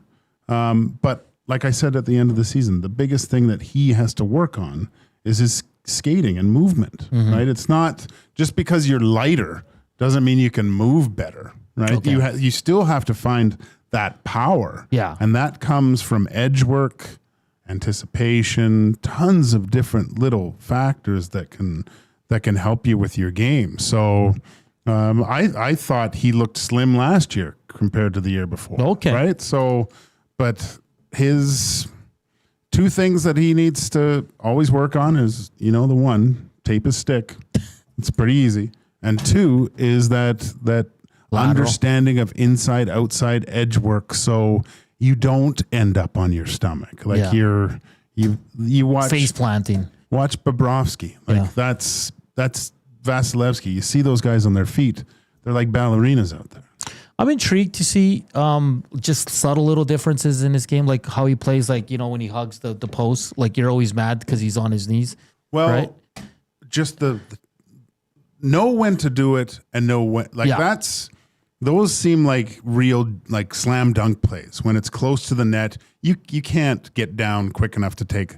But I don't know why when a guy's coming in on his backhand at the bottoms of the circle that you're down on one knee on you would think the guy, if he shoots the puck from there on his backhand, shouldn't score. Yeah. Okay. You should be able to stop that one. So leave yourself open in case something happens. It draws it back. Yeah. So you don't have to get up, push, and get to the spot where he's dropping the puck past you. If you're on your feet, it's just one push, right? Yeah. And you're set. So you're taking one of the steps out of the equation to get yourself to the proper spot to stop the puck. So again, if he's on his forehand and he's looking, maybe that's when you go down and seal it off. But just proper, don't goaltend by numbers. Read the play, and do the most efficient movements to make you successful if something does happen. That's a good point. Like, leave the numbers aside for a bit. Read the play. Go with your best instinct right there, and that's why I'm intrigued to see that the lateral movement. We'll look at his stick like we always do because it drives you crazy. Because that's why he sometimes mishandles the puck. But new goalie coach, so I'm intrigued to see if he's brought in anything new to his game. Yeah. Right. So I mean. Goalies set in their ways that much where like he'll listen to the goalie coach and be like, but I want to do it like this, or is it just okay, I'll do what you're telling me right now? It is difficult because he's still, what is he, 24? Like he's still 26. 26. Yeah. So you're getting to the point where a lot of stuff is it's muscle memory ingrained in you. But you can make subtle adjustments to things. You can do, and that comes from repetition. But are there things that I think that can, of course, you could say that about every goalie in the NHL. When you watch them, there's certain things that you'd like to see them adjusted to. But he's got a few really, really elite qualities of his game. But there's just a few other areas that if he just gets, 25 to 30% better in those areas, you are looking at a guy that you could be in the, conversation of goalie of the year. Yeah.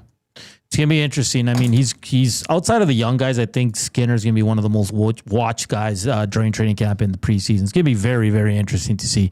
We all hope he's going to have a bounce back because that means the Oilers are going to be good once again. The afternoon inbox is presented by the River Cree Resort and Casino. Check out Tap 25 Restaurant. The entire menu is 50% off 7 days a week from 2 to 5 p.m. On the other side of the break, we'll get to our courageous moment for the Alberta Blue Cross and this day in sports history and all that fun stuff. Keep it locked here on Edmonton Sports Talk. Your scoop.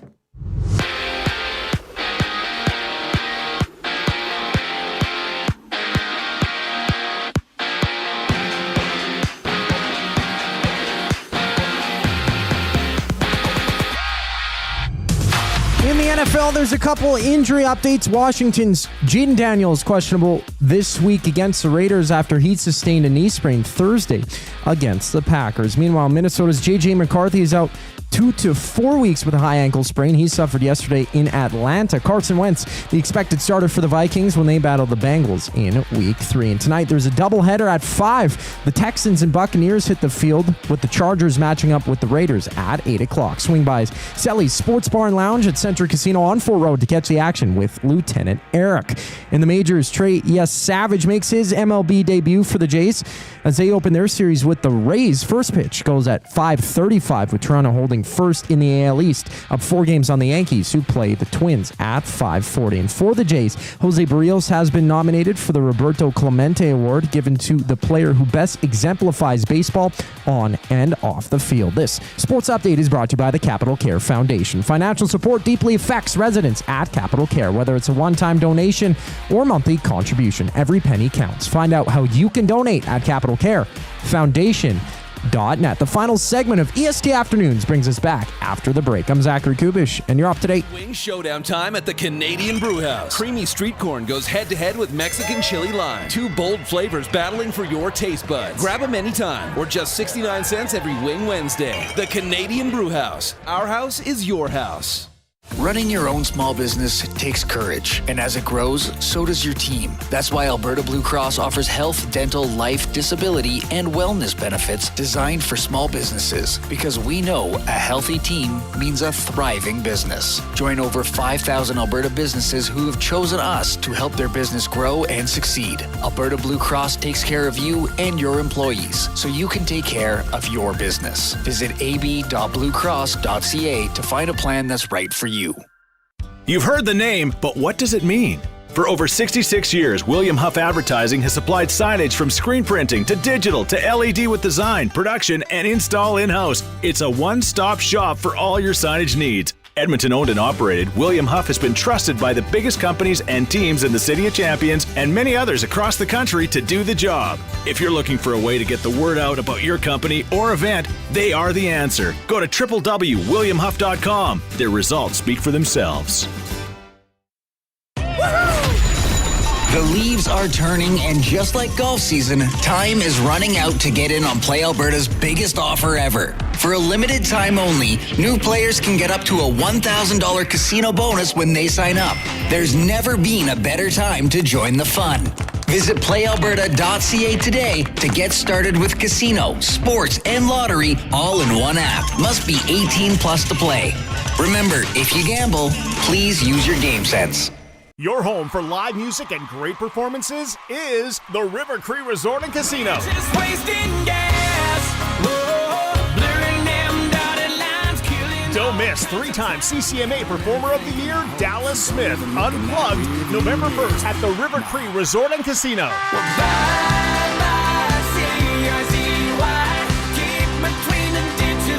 Get your tickets at rivercreeresort.com. River Cree Resort and Casino.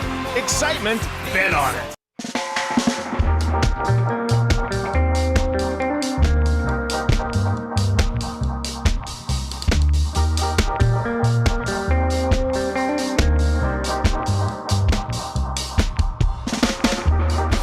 Final segment here on EST Afternoons. We got about, 6 minutes before Reid Wilkins, J-Mail, will take over the airwaves here.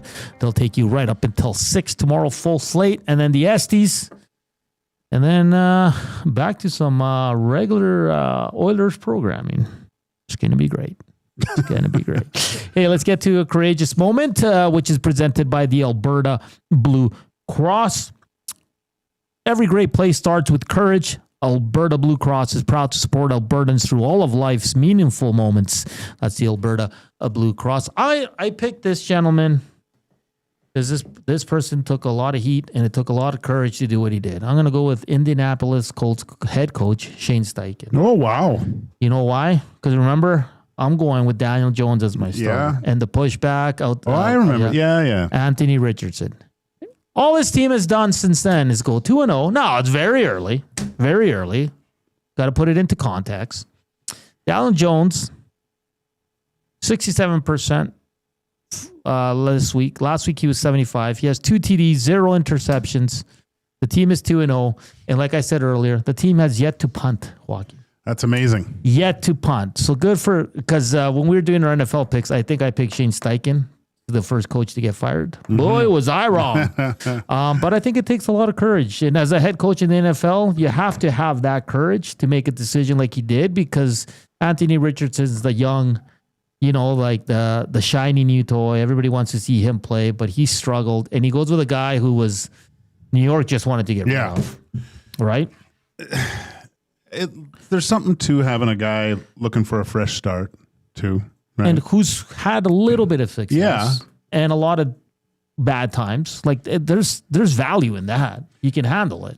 Do you like a coach that kind of takes a little bit more of a, is it a chance? Did he take a chance? I guess you could say it's a chance because of the heat he took for doing it. He went against the overwhelming maybe the fans, choice. Yeah.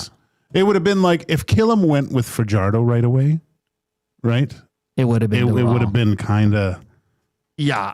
And that's a good point because, like, the owner wants to fill seats. Yeah. The GM is like, and then Daniel Jones not sexy. No. He doesn't sell tickets. Right? The young Anthony Richardson does. Yeah. Even though he struggled mightily. Yeah. He's like 50% completion rate. So I think for him to say, guys, I'm the head coach. I get to pick. I have the power to pick. I'm going with Daniel Jones, who was pretty much given away. Yeah. And he struggled mightily for most of his career. But he's my starter. Mm-hmm. And now he's sitting there saying, told you. Well, plus you get a player, like how many guys, and I've probably said it, that we've had on that talk about, I got into the situation where I knew the coach liked me, so I was able to perform. Exactly. Just having someone that has the faith in you or shows that he's got your back and trusts you. That can just mean the difference to your psyche, to your confidence level, knowing that, this guy wants me. Yeah. Yeah. He trusts me. Yeah. And I'm not going to let you down. Exactly. Yeah. No, that's great. So I'm giving it to Shane Steichen today, the Alberta Blue Cross courageous moment to Indy Colts head coach Shane Steichen. Let's get to this day in sports history, Joaquin, real quickly. 32 years ago today, the Senators acquired Brian Gwynn from the Edmonton Oilers. You remember him? Brian Gwynn? Glynn. I remember he wasn't the fittest guy. No. And he was, they were doing like the fat tests or whatever with the calipers. And so you're doing the back of the arms, like, or whatever. And he was flexing like crazy. And the girl was, you got to relax. He goes, I am relaxed. And